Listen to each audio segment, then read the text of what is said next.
araw Pilipinas.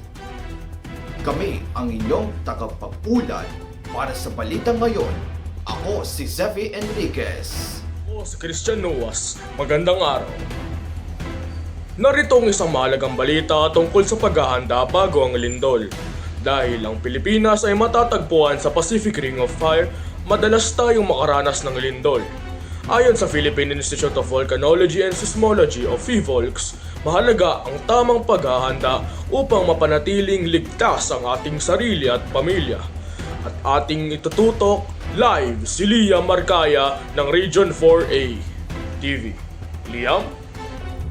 Ayun nga Christian, narito tayo ngayon upang ipaalala sa publiko ang mga dapat gawin bago mangyari ang isang lindol. Una, maghanda ng emergency kit na may tubig, pagkain, flashlight, first aid kit at baterya. Pangalawa, ay pag-usapan ng pamilya ang iyong emergency plan. Pangatlo naman ay alamin ang mga ligtas na lugar sa loob ng bahay. Pang-apat naman ay iwasan ang lugar na malapit sa bintana at mabibigat na bagay. Ang mga dapat mong gawin kapag may nangyaring earthquake. Una, kapag nagsimula ang lindol, manatili kang kalmado.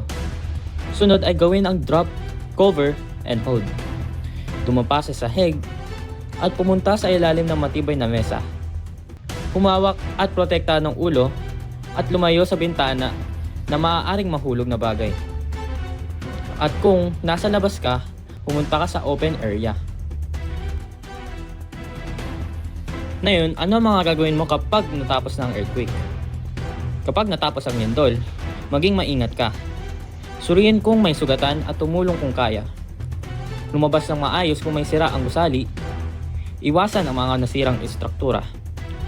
Makinig sa mga opisyal na anunsyo mula sa National Disaster Risk Reduction and Management Council. Tandaan, ang tamang kaalaman at paghahanda ay makakapagligtas ng buhay.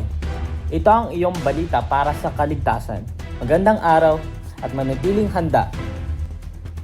Salamat sa iyong pagbigay ng kaalaman, Liam.